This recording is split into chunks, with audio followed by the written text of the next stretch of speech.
clases de educación de adultos. En esta modalidad, ¿cierto? Es clases de historia de Chile y nosotros en estos momentos estamos trabajando un tema sumamente importante. Estamos trabajando lo que tiene que ver con el... No me hace. Buenas, ¿cómo está? Buenas, buenas, señora Buenas tardes, Amalia. profe. Hola, ¿qué tal? No, Ya. Entonces, como les decía, las clases de historia de nuestra asignatura son prácticamente historia de Chile. Nosotros estamos trabajando lo que es siglo XIX, ¿ya? Estamos trabajando lo que es el liberalismo, lo que es la crisis de 1891. ¿Para allá? Para que ustedes conozcan, chiquillos, nosotros estamos trabajando contenidos, estas clases que ya, esta clase de hoy y la que de la próxima semana, contenidos que es reforzamiento respecto de la materia. El resto de la materia, para que ustedes conozcan, la estoy publicando en una página web, en un canal de YouTube, donde estamos enviando todos los videos de las clases. Yo cada clase la grabo y la voy subiendo a YouTube, ¿ya?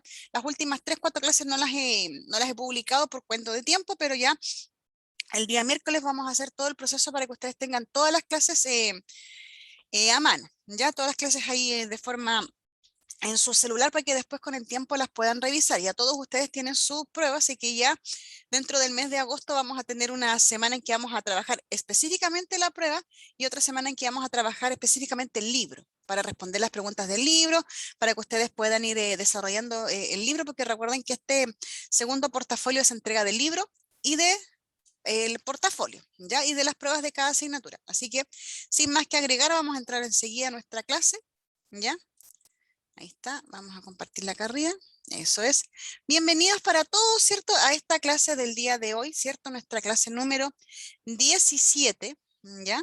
Sin contar con la clase que fue la diagnóstica que tuvimos, ¿ya? Primer ciclo, las transformaciones liberales. Eso vamos a trabajar hoy día. Como les digo, este contenido en sí mismo no aparece tan explícitamente en el libro, pero lo vamos a trabajar a partir de lo que ya hemos estado viendo, ¿ya? Si alguno tiene dudas o viene entrando recién, después me envía un WhatsApp por interno y vamos a ir coordinando la información dentro de las clases que tenemos que compartir, ¿ya? Así que espero que después, si alguno tiene dudas, me las pueda preguntar por interno. Durante el desarrollo del día de mañana voy a poder estar respondiendo sus preguntas, ¿ya? Vamos a ir viendo, ¿ya, chiquillos? Como les digo, este es el módulo, si mal no me equivoco, el módulo 3, siglo XX, ¿ya? Y es la última unidad que estamos trabajando, así que pueden irlas revisando en su texto de estudio, ¿ya? Pero este contenido en sí no está tan ampliado dentro de ese contexto de nuestro texto de estudio, así que nosotros solamente nos queda poder revisarlo y poder eh, profundizarlo en mayor medida, ¿ya? Estos chiquillos tienen que ver mucho con lo que son las transformaciones que también sufrió el siglo XX, ¿ya? Así que va a ser importante que podamos trabajar estos contenidos dentro de lo que es nuestra asignatura, ¿ya? ¿Cuáles son los objetivos de nuestra clase de hoy? Vamos a intentar comprender el rol que tuvo el Estado en el sector educativo durante el siglo XIX. Nuestras ideas de la clase de hoy tienen que ver con un hecho muy importante como es las transformaciones educativas, cómo fue la cultura durante este periodo, ¿ya? Y también vamos a comprender procesos que hasta el día de hoy nuestro país sigue viviendo respecto de lo que es la liberalización y también lo que es la secularización. Ahí van a entender a qué me estoy refiriendo con que estos procesos hasta el día de hoy en nuestro país se siguen viviendo, ¿ya? La liberalización por un lado, perdón, una palabra un poquito complicada, secularización por otro lado, ¿cierto? ¿De qué? De las instituciones políticas y sociales que fue impulsado por este movimiento del liberalismo dentro del siglo XIX. ¿Ya? Ahora vamos a activar nuestros conocimientos previos. Vamos a ver un pequeñito, si no me equivoco, un pequeño video, ¿sí? Un mini video muy breve que se encuentra en internet en todo caso, así que ustedes lo pueden volver a revisar más adelante. No me estén rayando la diapositiva. ¿Por qué me hacen esto? Esta gente, vamos a dejar de compartir. Voy a sacar la presentación y vamos a volver a presentarla. No estén rayando la diapositiva. Eso lo hacen los niñitos pequeños. ¿Ya? Por favor. Ahí sí, está deshabilitada. Sí, está deshabilitada la diapositiva. Bien, ¿qué vamos a hacer nosotros entonces ahora? Vamos a ver un breve video y ustedes van a mencionar la información que aparece en el video y que ustedes ya saben o que ya conocían, tal vez algún nombre. Van a ver ustedes el video y después me van a mencionar qué es lo que ustedes ya sabían y que aparecía en el video. ¿Ya? Vamos viendo. Pongan mucha atención.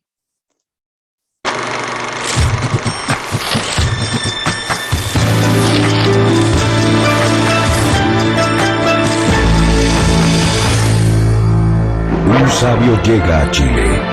El venezolano Andrés Bello ya está en el país. Trae una serie de proyectos para desarrollar. Una obra que perdura hasta nuestros días. En tiempos en que el país parece estable y reconciliado, Andrés Bello inaugura la Universidad de Chile. El futuro de una nación. Y Bello dijo: Haced más, tratad asuntos dignos de vuestra patria y de la posteridad. Una universidad con nombre de país. Postales, un aporte al Bicentenario. Muy bien. Hay dos ejes fundamentales dentro de este pequeño video. Díganme, ¿cuál es el nombre del personaje que aparece ahí dentro del video? Andrés Bello. Andrés Bello, muy bien. ¿De qué nacionalidad era Andrés Bello? Según el video. Venezolano. Muy bien. Andrés Bello, chiquillos. Venezolano de Venezuela, sí. Se entiende perfectamente, no hay problema en ese sentido, ¿ya? Andrés Bello, chiquillos, fue un pensador, ¿cierto? Un literato venezolano que fue invitado a nuestro país, ¿cierto? A participar de este gran proceso educativo que se estaba dando dentro de este periodo del siglo del siglo XIX, perdón, y él impulsó la creación de algo. ¿De qué? ¿Qué impulsó él? A ver. De la Universidad de Chile. La Universidad de Chile, por favor, quiero que quede muy claro para aquellos que tal vez tengan una mala, sean hinchas de algún equipo de fútbol. Aquí estamos hablando de la Casa de Estudios Superiores, de la universidad, del lugar donde uno va a estudiar una carrera, ¿cómo es que se dice? Es un centro de estudios, ya no tienen tiempo después, muchos años después tuvieron el equipo de fútbol que estaba asociado, pero nada que ver, aquí estamos hablando solamente de la casa de estudios. ¿Qué fecha sale mencionado en el video? A ver, menciónenme ustedes. 17 de septiembre de 1843 parece. 1842. Le erraste. 1842. Ese es el año en que se funda la Casa de Estudios de la Universidad de Chile. Ya para que les quede claro. Así que esta fecha es muy importante para esta universidad porque es una de las primeras universidades, no es la primera, pero es una de las primeras donde se impulsa algo muy importante como la formación para la gente de nuestro país. ¿Y cuál era el lema que decía ahí en el video Andrés Bello? Él daba una idea al final del video. Una idea muy importante. A ver. Miren, ¿qué frase dice? Con nombre de país.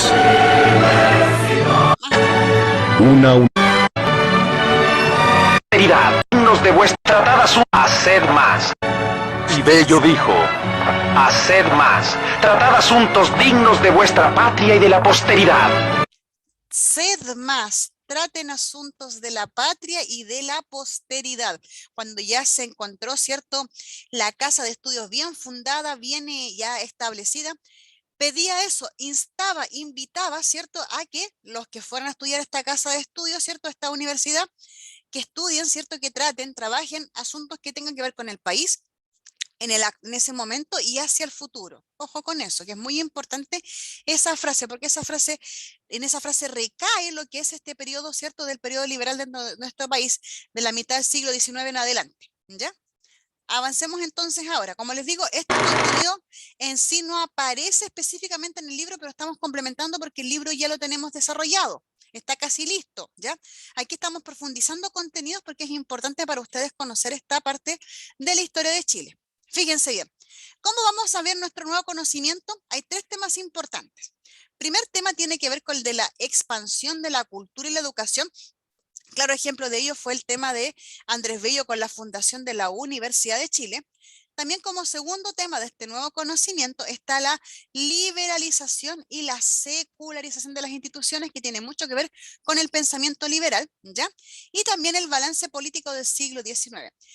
Primero que nada, jóvenes, vamos a hacer un resumen de la clase anterior para aquellos que se vienen integrando y para los que están ya, llevan tiempito en nuestras clases. Miren, vamos a ir haciéndole un acercamiento a esta gran, ¿cómo se llama? Mapa conceptual. No se preocupen, yo este material, ustedes saben que clase a clase lo envío por formato PDF al celular para que cualquier celular lo pueda revisar, ¿ya? Así que tranquilícense en ese sentido. Este tiempo que estamos nosotros revisando de nuestro país abarca desde 1861 a 1891. Así se le denominó a este periodo que duró 30 años, se le denominó República Liberal, ¿ya? Que está fundamentada en lo que se conoció como el pensamiento liberal, ¿ya? La base de este periodo fue el pensamiento liberal, que tiene distintas ideas. Están acá al lado izquierdo, fíjense bien. La ampliación de las libertades y derechos civiles, como el derecho a la educación que vamos a ver ahora, ¿ya? Se oponen a los gobiernos conservadores que nosotros vimos en el periodo anterior, en el periodo conservador, y también son contrarios a lo que es la Iglesia Católica. Van a ver cómo dentro de este periodo la Iglesia Católica pierde influencia dentro del Estado de Chile, ¿ya? Y como tercer pensamiento liberal es la disminución de la autoridad del presidente y se fortalece lo que es el poder legislativo. Recuerden que el poder legislativo es el Congreso, de senadores y de diputados. Sigamos. Este liberalismo se expresó a través de un movimiento que se llamó Movimiento Cultural de 1842. Imagínense, llega a nuestro país, ¿cierto? Andrés Bello, que pertenece a este movimiento cultural y hace todas las obras que ustedes conocen como la gran obra de la Universidad de Chile, y también tenemos nuevas formas de sociabilidad política. Nuevas formas de hacer política en aquel tiempo. Están los clubes, las sociedades y los partidos políticos, ¿ya? No solamente se veía la política dentro de los partidos políticos o dentro del Congreso, sino que se veían en los clubes, como el Club de la Unión, como la Sociedad de la Igualdad. Ahí se buscaban las formas para poder desarrollar política en nuestro país. Pero era más que nada una política masculina, para que quede claro en ese sentido, ¿ya? Los gobiernos del periodo fueron 5. José Joaquín Pérez, Federico Errázuriz, Aníbal Pinto, Domingo Santamaría y José Manuel Balmaceda. Es en este periodo, en el de José Manuel Balmaceda, donde tenemos la crisis del periodo liberal, ¿ya? Después vino un periodo que se denominó periodo parlamentario, y hasta el día de hoy, ¿cierto? Con la pequeña paréntesis del golpe de Estado de 1973, tenemos un periodo presidencial, pero en este momento hablamos del periodo liberal. Las obras más importantes dentro de estos 5 presidentes fueron la expansión económica y territorial producto de una guerra. ¿Qué guerra habrá sido que tuvo Chile, Perú y Bolivia?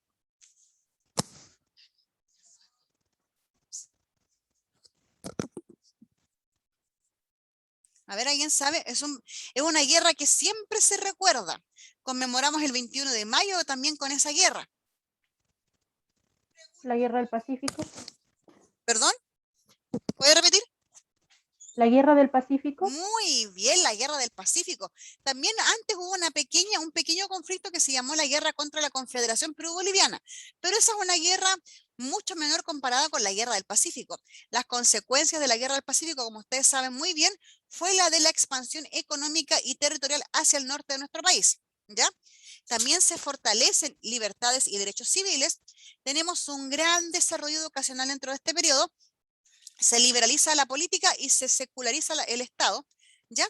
Y también tenemos que hubo aspiraciones de reformas como la del 51 y 59, pero eso vamos a trabajarlo más adelante, aquí solamente lo menciono, ¿ya? Sigamos. Primer punto de nuestro nuevo conocimiento lo vamos a denominar expansión de la cultura y de la educación durante el siglo, casi fines del siglo XIX. Miren, ahí estamos expandiendo todo este elemento. Miren, el esfuerzo estuvo a partir de 2 elementos principales, como fue la iglesia y los privados, y también el Estado. Desde mediados del siglo XIX, así más o menos de 1850 en adelante, el desarrollo de la educación fue un foco de atención, tanto para el Estado, ¿ya? Y un motivo de conflicto entre liberales y conservadores. ¿Por qué? Porque los liberales querían una libertad de enseñanza, ¿ya? Que fuera para todos y que tuviera, que fuera una idea, una educación que fuera impartida sin la injerencia del Estado. Eso decían la iglesia y los privados, ¿ya? Pero el Estado decía que el Estado tenía un principio, que el Estado tenía que ser un Estado docente. ¿A qué me refiero con eso? Que fuera el Estado el que garantizara la educación para todos. me suena a cuento conocido, ¿ah? Como que estamos repitiendo un poco el patrón de comportamiento del siglo XIX, como que no hemos avanzado mucho. Se dice que el Estado en este tiempo, en el siglo XIX, sea el que tiene que enseñar a la gente, que lo más importante en este periodo tenía que haber sido la educación pública. ¿Ya? Perfecto. También que el Estado fuera el constructor de escuelas primarias, liceos secundarios y de una universidad como fue la Universidad de Chile. Les recuerdo, no es la primera universidad de nuestro país. Una hubo en la época colonial, más o menos, ¿cierto? A fines de la época colonial, que se llamó la Universidad San Felipe, pero que no llegó a muy buen puerto porque al final terminó siendo, no terminó como universidad, se terminó como acabando, se acabó nomás esa universidad, ¿ya? También el Estado buscaba una reglamentación de lo que es el sistema educacional para que más o menos todos los niños enseñaran y aprendieran más o menos lo mismo. Y también se firma el principal sostenedor de la educación a través de lo que fue la Ley de Instrucción Primaria. Como les digo, la iglesia y los privados, o sea, los colegios particulares, como diríamos hoy día, particular pagado, y algunas fundaciones educativas que tienen que ver con el alero de la Iglesia Católica, aquí todavía no tiene preponderancia lo que es las religiones evangélicas, ¿ya? Solamente les comento esto por un cuento histórico, ya no es para tratar mal a nadie, ninguna religión, solamente estamos trabajándolos desde el punto frío de la vista de la historia, ¿ya?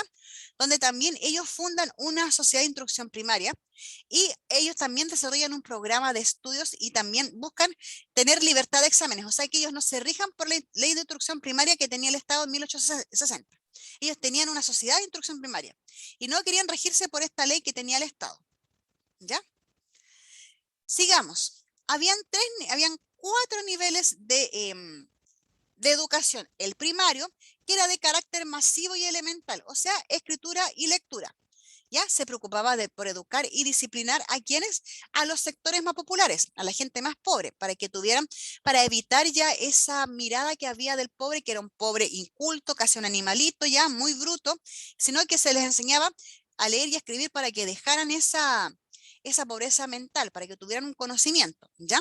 Para eso, ¿qué se hizo? Se formaron los que se conocieron como los profesores normales en las escuelas normales, ¿ya? Seguimos. El nivel de secundario tenía un carácter más selectivo y también un carácter más elitista, porque solamente las élites podían llegar al nivel secundario, lo que diríamos hoy en día la enseñanza media. ¿Ya? Era más que nada científico-humanista, donde se toma como base lo que es el Instituto Nacional, que fue un colegio que fue fundado por José Miguel Carrera dentro de la época de la independencia, ya como un modelo para educación nacional, un colegio que tiene muchos años, mucho prestigio en nuestro país. Ahora, el nivel superior, como dijéramos nosotros, ser profesional, era más que nada enfocado a la especialización profesional, ¿ya? En 1842 se funda la Universidad de Chile, que busca tutelar la educación secundaria y también la educación especial, ¿ya? Luego se funda la Universidad Católica en 1888, repito, estamos hablando de educación, ¿ya? Por la Iglesia Católica en Santiago de Chile, que después se masificó al resto de las regiones. Ahora, ¿qué rol tenía la mujer en la educación? La mujer era educada específicamente para ser la dueña del hogar. Tenía escasa cobertura, solamente un carácter masivo y elemental de su enseñanza, ¿ya? Podían ser educadas en colegios privados y en congregaciones religiosas. También la mujer, si quería optar a algo más dentro de su vida, podía entrar a la escuela normal de preceptores para poder ser lo que diríamos hoy en día profesora general básica, ¿ya? Se empieza la mujer a ingresar al mundo académico de la universidad tras lo que se denominó como el decreto de Amunátegui, que abre el abanico de las universidades para las mujeres. Y ahí tenemos a una pionera en nuestro país, que fue la primera mujer en acceder a la educación universitaria, pero ella no solamente entró a la universidad, ella entró a ser médico. Primera mujer médico en Chile y en Sudamérica es ella, Eloísa Díaz. ¿Sabían de ella? ¿La conocían? Con el escándalo de la época. ¿La conocían a Eloísa Díaz? Sabía que había una mujer, pero de nombre, no. Ya. Ella fue la primera médico. Fue Eloísa Díaz, la primera mujer médico en nuestro país. Sigamos, porque nos quedan varias cositas más. ¿Cómo se liberaliza el Estado? Aquí esto es súper importante. Cuando hablamos de la República Liberal, se liberaliza la actividad política a través de reformas a la Constitución y también reformas legales.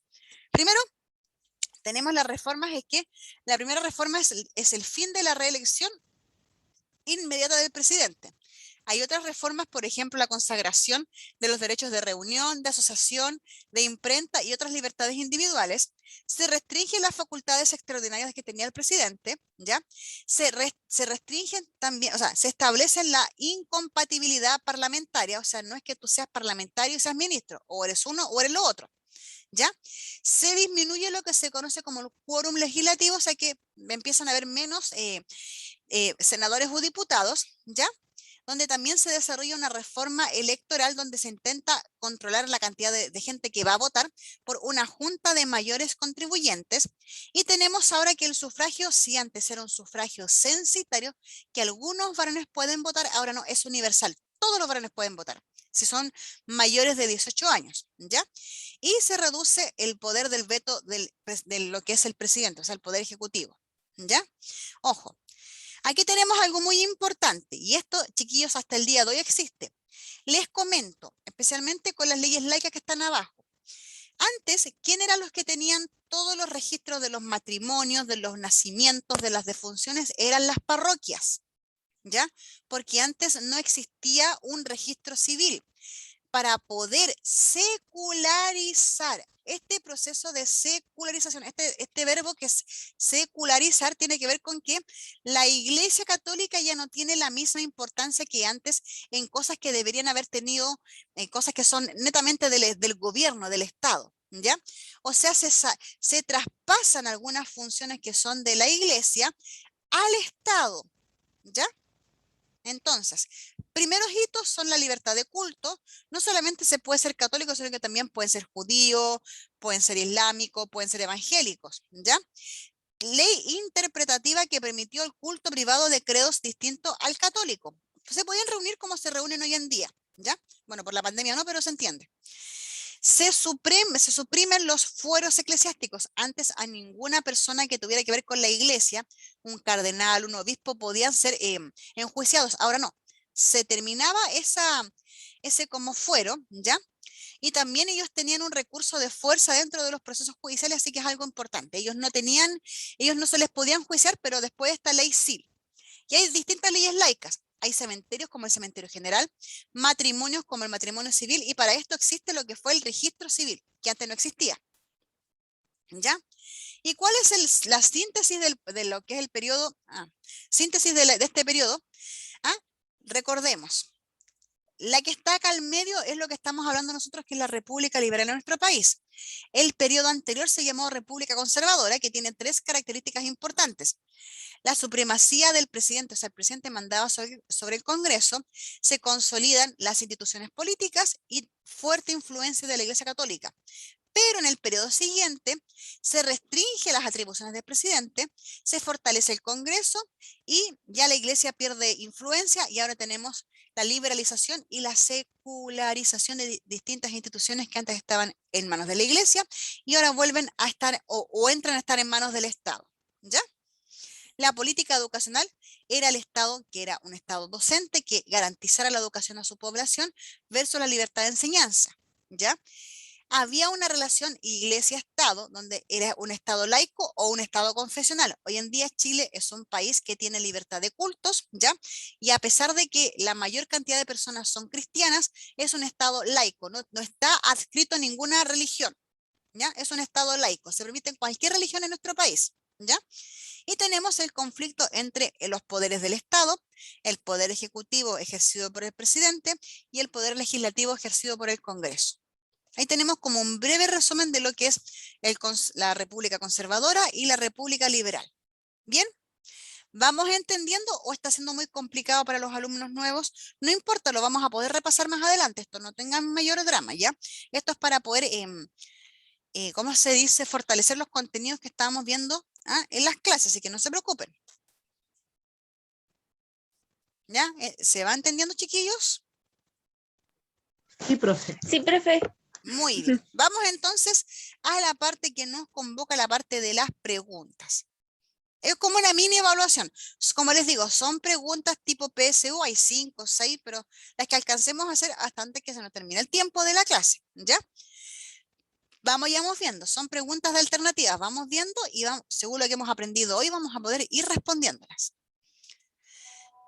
Perdón. Primera pregunta, dice, desde mediados del siglo XIX, en Chile se conformaron partidos políticos que con distinto énfasis apoyaban o criticaban al gobierno y al orden conservador de la época.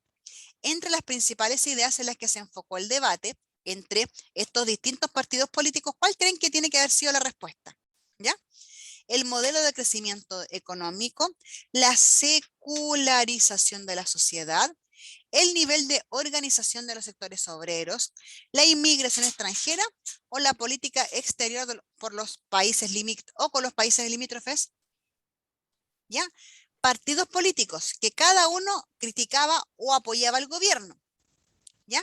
¿Cuáles habrán sido las principales ideas en las que se enfocó este debate en los partidos políticos que criticaban al gobierno y otros que apoyaban al gobierno? ¿Cuál de las alternativas creen ustedes que es la correcta? La B. La B. Ya, por ahí dicen la Sí, B. también la B, profe. A ver, vamos A ver. viendo.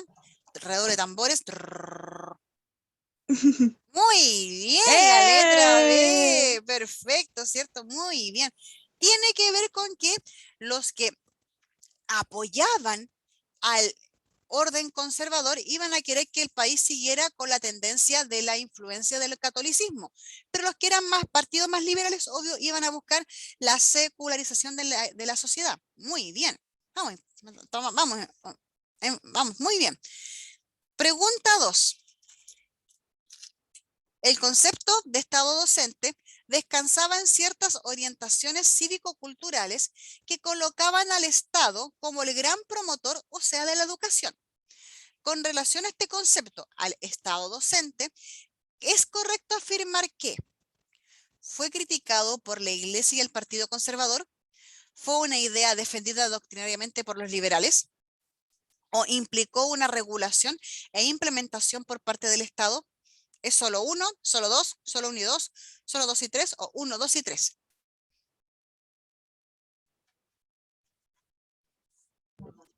La E. Y ahí dicen, ahí tienen una alternativa.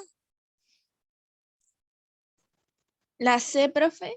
Ya dices 1 y 2. Ya, ¿quién dice otra alternativa? Vayamos La C, viendo. profe. Ya, la C, don Rubén. A ver, ¿quieren ver la respuesta? ¿O quieren alguien más dar su respuesta? Creo que la C.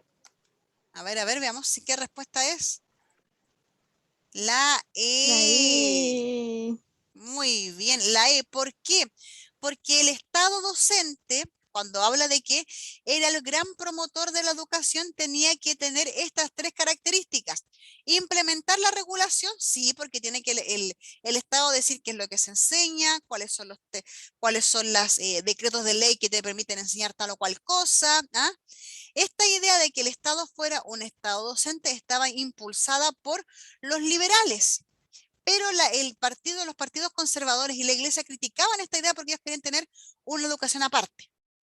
Recuerden de que el Estado docente era para la gente más popular, mientras que la Iglesia y el Partido Conservador estaban educando era una educación más de élite. ¿Ya? Hoy en día la tortilla se ha dado vuelta y la educación casi siempre siempre va a ser más digámoslo así, aunque suene feo, de mejor calidad en lo que son en los privados. Sin embargo, sigue siendo una opción accesible la que es la educación de un colegio confesional, ¿cierto? En cualquiera de sus ideas, o en cualquiera de sus congregaciones religiosas, puede ser católico, bautista, adventista, metodista, como ustedes quieran decirlo, ¿ya? Muy bien. Pregunta número 3. Desde un comienzo, el grupo constituido por los conservadores se manifestó a favor del principio de la libertad de enseñanza. Dicho postulado era entendido esencialmente como A. El derecho de la Iglesia y los privados a administrar establecimientos educacionales. B. La posibilidad de enseñar ramos científicos en colegios católicos. C. El acceso universal a la educación de todos los sectores sociales. D, el derecho de la mujer a acceder a una educación superior. O E, la facultad de los colegios privados para seleccionar alumnos. La C. ¿Ya? ¿Qué dicen ustedes? La letra E, profe, la alternativa. La letra E. E de... ¿Ya? A ver, ¿qué dicen? La letra A. A ver, vamos viendo.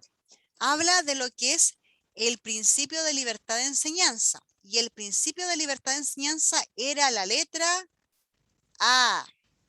¿Ya? O sea, el derecho que querían tener, ¿cierto? El grupo con los conservadores se manifestó en la ley de libertad de enseñanza porque ellos estaban buscando, ¿cierto? Que ellos pudiesen administrar establecimientos educacionales. Ojo, la iglesia y los privados no tenían por qué necesariamente ser los mismos. Había muchos colegios que eran de iglesia, pero que también estaban para niñitos más pobres. Hay que ser bien sincero en ese sentido, ¿ya? Que eran para enseñar a los niños más, más vulnerables, digámoslo, o de sectores sociales más bajos, lo que eran las educación elemental, lectura y escritura, ¿ya? Eran los privados los que también tenían la facultad de administrar y de tener establecimientos educacionales. Muy bien. Pregunta número 4. Decimos, durante el periodo entre 1861 y 1891 se llevó a cabo un proceso de profunda revisión de una constitución que fue la de 1833. O sea, lo que estamos haciendo ahora con la convención no tiene nada de nuevo, porque ya sucedió tiempo atrás. Tal vez no de la misma forma, pero sí se han hecho revisiones a otras constituciones que tuvimos en el pasado, ¿ya? Esta revisión comprendió una serie de aspectos. Desde el punto de vista político, ¿cuál fue la orientación fundamental de estas reformas? 1833, ¿en qué periodo encontramos esta constitución? ¿En el periodo liberal, en el periodo conservador, en la independencia?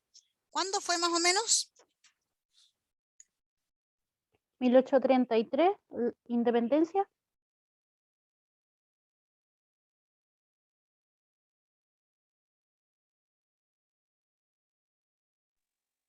¿Aló? Profe, ¿la letra es la alternativa B o no? Profe, le pido un favor. Me perdí con la pregunta que hizo usted. ¿La puede repetir?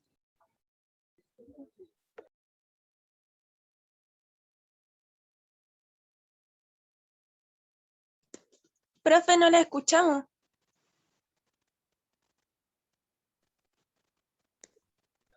Profe, ¿puede repetir la pregunta, por favor? ¿Alguien me escucha a mí? No sé, tengo problemas con el audio. Sí, yo la escucho, A ver, ahí pero sí. la profe no la escucha. Ay, sí, profe. Ahí sí, ya, ahí sí. Perdón, un proceso, un lapso del micrófono, no se preocupe. Ya, como les decía, les preguntaba acerca de la Constitución de 1833.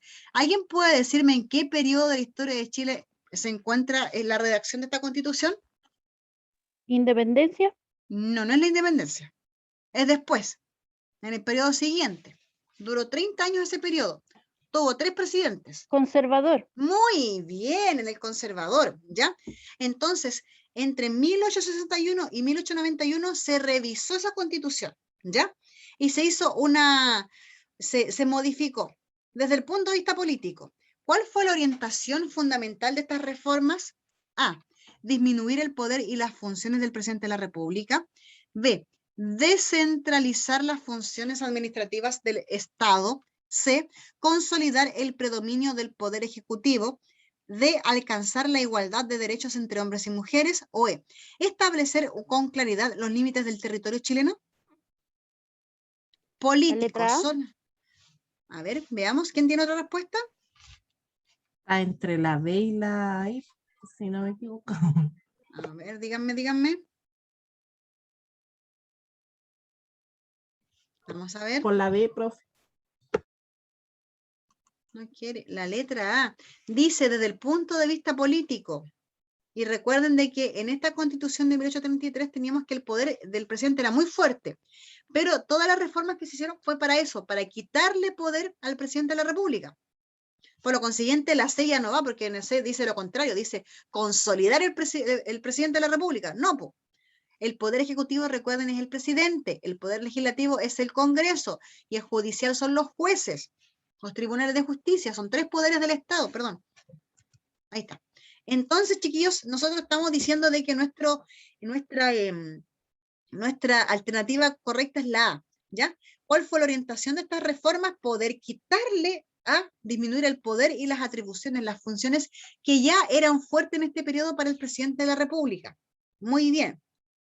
Sigamos. Miren, acá tenemos un texto y capaz que terminemos ya con esta pregunta. Dice, escúchenlo bien. Ahora que se encontraban en la oposición, los conservadores tenían gran interés en las reformas constitucionales. No es de sorprender que el Congreso de 1873 y 1876 aprobara toda una serie de enmiendas. Son reformas, ¿ya? Son como, sí, son como tipos de reformas. Estas incluían la elección directa del Senado, el derecho de asociación, no mencionado en la Constitución de 1833, la modificación de los poderes de emergencia y la introducción de incompatibilidad limitada. Es decir, la exclusión de ciertas clases de funcionarios públicos del Congreso. Para muchos políticos, sin embargo, la reforma electoral era un tema aún más importante. ¿No debía de ampliarse esta franquicia? ¿No debía de liberarse Chile del humillante espectáculo de las elecciones arregladas? ¿Ya? Esto lo escribió Simón Collier y William Sutter en Historia de Chile. Las preguntas ahora son las siguientes. De acuerdo con el fragmento anterior, relativo al proceso de liberalización experimentado por el Estado chileno en la segunda mitad del siglo XX, es correcto establecer que 1. La aprobación de las reformas constitucionales por el Congreso fue posible gracias al apoyo de los conservadores. 2. Las enmiendas realizadas bajo el gobierno de Federico Errázuriz limitaron importantes derechos civiles. O 3. El cambio del sistema electoral era una aspiración política para evitar la intervención de las elecciones. La D. Ya, solo 2 y 3. A ver. ¿Quién dice otra cosa? La D, sí, profe. Ya, veamos. A ver si alcanzamos en la última. Era la C, la 1 y la 3. ¿Ya? Si se querían tener estas reformas a la Constitución, debía ser apoyada por los conservadores. ¿Ya? Algunas reformas, otras no fueron apoyadas por los conservadores, pero sí se estaban buscando que la aprobación de estas reformas fuera posible gracias al apoyo de los conservadores. Y también que este cambio de sistema electoral que existía antes, que era el sufragio censitario, pasara a ser sufragio universal. ¿Recuerdan lo que era censitario? ¿Quiénes podían votar en el sufragio censitario? ¿Alguien se acuerda? Solo los hombres. No. Algunos hombres que tuvieran Hombres. recursos, educación, esto que lo otro. Claro, exactamente. Ahora no, la votación es universal. Todos tienen derecho a votar. Ya. Como me quedan menos de un minuto, solamente me queda, chiquillos, despedirme de ustedes y nos vemos la próxima clase que tengamos, ¿ya? Estas clases después las voy a subir a YouTube y las vamos a tener y las voy a enviar a ustedes para que tengan el contenido en su poder. Los que no estén, los que sean nuevos, por